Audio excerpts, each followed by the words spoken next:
Hello my dear students, आज हम discuss करेंगे डी ब्रोगली इक्वेशन के बारे में। Class 11 chemistry structure of atom.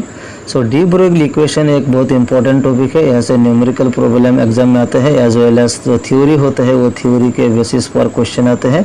So D Broglie equation क्या है उसके बारे में पहले डिस्कस करूँगा, एंड उसके बाद क्या डिस्कस करना है जो न्यूमेरिकल प्रॉब्लम होता है।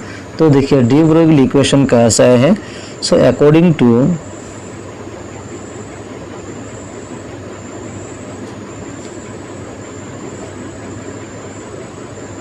Max Planck, okay, according to Max Planck के अनुसार क्या होता है, जो energy of the photon is equal to A is new.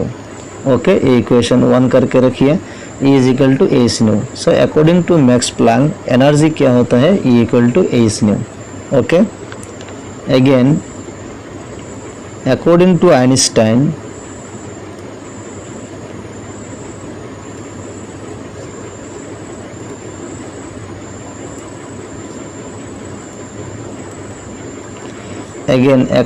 Einstein जो एनर्जी होता है E equal to M C square. Okay, ये इक्वेशन नंबर 2 करके रखिए। ओके, सो डी ब्रोगली इक्वेशन ड्राइव करने के लिए मैक्स प्लैंक का जो थ्योरी है, मतलब इक्वेशन है, एंड आइंस्टाइन का जो इक्वेशन है, ये दोनों इक्वेशन अप्लाई करेंगे।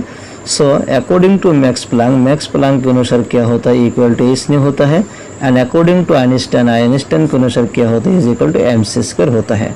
अब देखिए equation number 1 and equation number मिल गया, 2 मिल गया। देयरफॉर क्या लिख सकते हैं, नाउ फ्रॉम इक्वेशन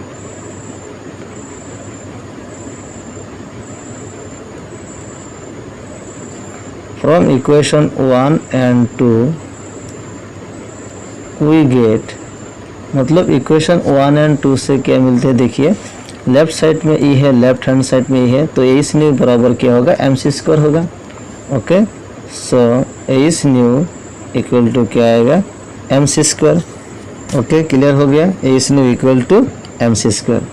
अब देखिए एच न्यू का वैल्यू क्या होता है, सी बाई लेमडा।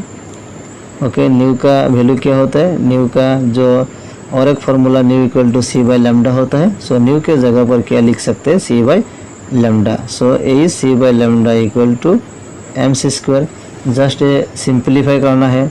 अब देखिए एच के साथ सी इंटू क्या है, लेमडा के साथ M C square, lambda M C square. Okay, H C equal to lambda M C square, और implies lambda M C square, lambda M C square left hand side में convert किया, and right hand में क्या होगा, C आएगा।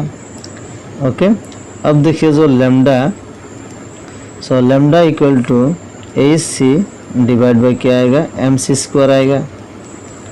Okay, क्योंकि lambda के साथ एम सी स्क्वायर इंटू हो रहा है, तो यहाँ पर आने को क्या होगा, डिवाइड होगा। So lambda equal to H C divide by M C dot C लिख सकते हैं, क्योंकि सी स्क्वायर 2 बार लिख सकते हैं। सी एंड सी क्या होगा, कैंसिल होगा। Okay, so lambda equal to H divide by M C आएगा, lambda equal to H divide by M C, और इन प्लस क्या लिख सकते हैं, lambda equal to H divide by M V लिख सकते हैं, क्योंकि जो वेलोसिटी ऑफ लाइट सी वो वेलोसिटी ऑफ फोटोन के बराबर होगा। So C is equal to V लिख सकते हैं। In place of C we can write V. Okay, so lambda equal to H by M V. अब देखिए, so lambda equal to H divide by M V का value क्या होता है, P. So P equal to momentum. So momentum क्या होता है, mass into velocity. So product of mass and velocity का जो इक्वेशन आते हैं, मतलब क्वांटिटी आते हैं, that is called momentum. So lambda is equal to H by P. तो देखिए यहाँ पर lambda equal to H by M B, ये हो गया डी ब्रोगली इक्वेशन। ओके, और ये भी ऐसे भी लिख सकते हैं। सो डी ब्रोगली इक्वेशन क्या हो गया, lambda equal to H by M B and lambda equal to H by P. अब देखिए इस इक्वेशन से एच एक कांस्टेंट है, सो एम ए भी मतलब ये एक वैल्यू है, सो भी सो यहाँ पर देखिए जो लैम्डा होता है वी के इन्वर्सली प्रोपोर्शनल हो रहा है वेलोसिटी, और जो मोमेंटम है, सो मोमेंटम का क्या हो रहा है, इन्वर्सली प्रोपोर्शनल हो रहा है। So from this equation we can write that lambda is inversely proportional velocity, okay, and lambda is inversely proportional momentum P, ऐसे भी लिख सकते हैं। तो ये भी क्वेश्चन आ सकते हैं, prove that de Broglie wavelength is inversely proportional of the velocity of light और मोमेंटम। सो ऐसे करके क्वेश्चन भी आ सकता है। So from this de Broglie equation we can also write in this way, lambda is inversely proportional velocity and lambda inversely proportional momentum. So this is the de Broglie equation and these are the condition. So ये ड्रैप करने practice करना थोड़ा, क्योंकि exam में आ सकते हैं ड्रैप the de Broglie equation। और क्या क्वेश्चन दे सकते हैं, प्रूव दैट और show that de Broglie wavelength is inversely proportional to the velocity और momentum, ओके। तो ये हो गया derivation of de Broglie equation। And इसके साथ जो न्यूमेरिकल प्रॉब्लम होगा, सो न्यूमेरिकल प्रॉब्लम कैसे हो सकता है, लैम्डा का वैल्यू निकलना होगा। What is the value of lambda, okay. इसका वैल्यू हम लोग तो पता है, एम का value mass of electron 9.1 into 10⁻31 kg and velocity दिया होगा। So from this equation we can easily calculate the de Broglie wavelength, okay. So numerical problem हम डिस्कस करेंगे। तो देखिए यहाँ पर डी ब्रोगली इक्वेशन के साथ रिलेटेड एक numerical problem 2.12 NCERT main book का। तो देखिए, what will be the wavelength of a ball of mass 0.1 kg moving with a velocity of 10 metre per second. मतलब एक बॉल का मास कितना दिया, 0.1 kg एंड वेलोसिटी कितना दिया, 10 मीटर पर सेकेंड। उसका क्या निकलना है, वेवलेंथ निकलना है।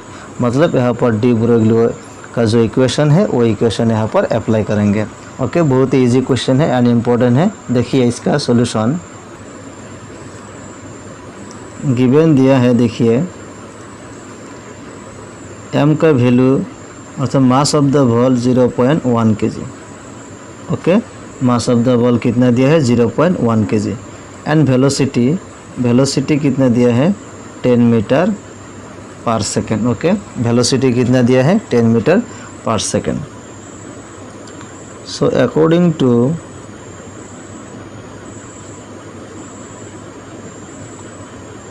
de Broglie equation,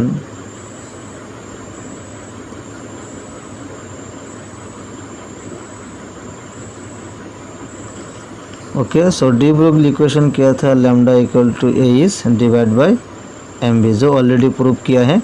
so lambda equal to A is by M B, ये है de Broglie इक्वेशन। अब देखिए इस इक्वेशन में m का वैल्यू 0.1 kg पुट करना है, वेलोसिटी दिया है एंड इसका वैल्यू तो हम लोग पता है प्लैंक्स कांस्टेंट।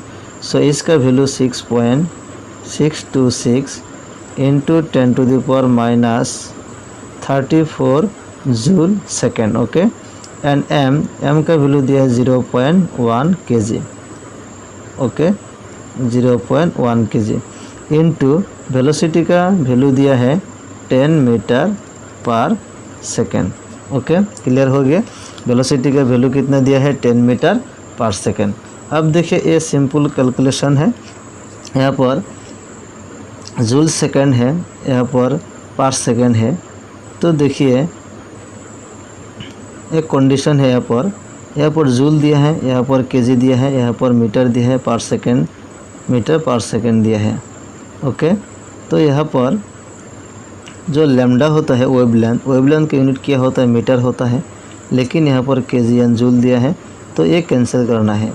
तो उसके लिए देखिए, तो 6.626 इंटू 10⁻34 एंड नीचे क्या आएगा, 0.1 इंटू 10, ओके, 0.1 इंटू 10, मतलब जस्ट वैल्यू एक साइड में किया है। अब देखिए जो यूनिट होता है इंटू, यहाँ पर जूल दिया है, तो जूल का मतलब होता है, देखिए 1 जूल, ये याद रखना, 1 जूल इक्वल टू क्या होता है, 1 kg मीटर स्क्वायर पर सेकेंड स्क्वायर, ओके। सो 1 जूल का वैल्यू होता है 1 kg मीटर स्क्वायर पर सेकेंड स्क्वायर। मतलब जहाँ पर जूल है ये यूनिट लिखना है, तो केजी आएगा, नीचे ए भी 1 केजी है तो केजी एंड केजी क्या होगा, कैंसिल होगा। ओके, सो जूल के जगह पर क्या लिखना है, केजी मीटर स्क्वायर पर सेकेंड स्क्वायर इनटू, यहाँ पर और 1 सेकेंड है तो सेकेंड देना है, क्लियर हो गया, और 1 सेकेंड है। एंड नीचे का जो केजी है तो ऊपर जाने के बाद क्या होगा, पर केजी होगा। ओके, पर केजी इनटू नीचे जो मीटर है ऊपर जाने के बाद क्या होगा, पर मीटर है, एंड पर सेकेंड ऊपर जाने के बाद क्या होगा, सेकेंड होगा। ओके, समझ में आ गया, यह है यूनिट। अब देखिए केजी एंड पर केजी कैंसिल हो गया। यहाँ पर देखिए सेकेंड एंड सेकेंड क्या हो गया, सेकेंड स्क्वायर। सो एंड यहाँ पर सेकेंड स्क्वायर दिया है तो पर सेकेंड स्क्वायर, यहाँ पर सेकेंड एंड सेकेंड 2 हो गया सेकेंड स्क्वायर, तो पर second square second and second ये कैंसिल हो जाएगा। और यहाँ पर देखिए मीटर स्क्वायर एंड पर मीटर। सो मीटर स्क्वायर पर मीटर मतलब यहाँ पर 1 मीटर कैंसिल हो जाएगा यहाँ से और 1 मीटर बाकी रहेगा। सो यूनिट देखिए ओनली मीटर आएगा। ओके, समझ में आ गया। अब देखिए सो इसका जो वैल्यू आएगा 6.626 इंटू 10⁻⁻34 यूनिट क्या आएगा, मीटर आएगा। नीचे क्या होगा 0.1 इंटू 10 तो क्या आएगा, 1 आएगा। 0.1 को 10 से मल्टीप्लाई करने का वैल्यू आएगा 1। अब 1 से डिवाइड करो तो क्या आएगा, वही रहेगा 6.626 इंटू 10⁻⁻34 मीटर। ओके, सो इसका आंसर क्या कितना हो गया, 6.626 इंटू 10⁻⁻34 मीटर।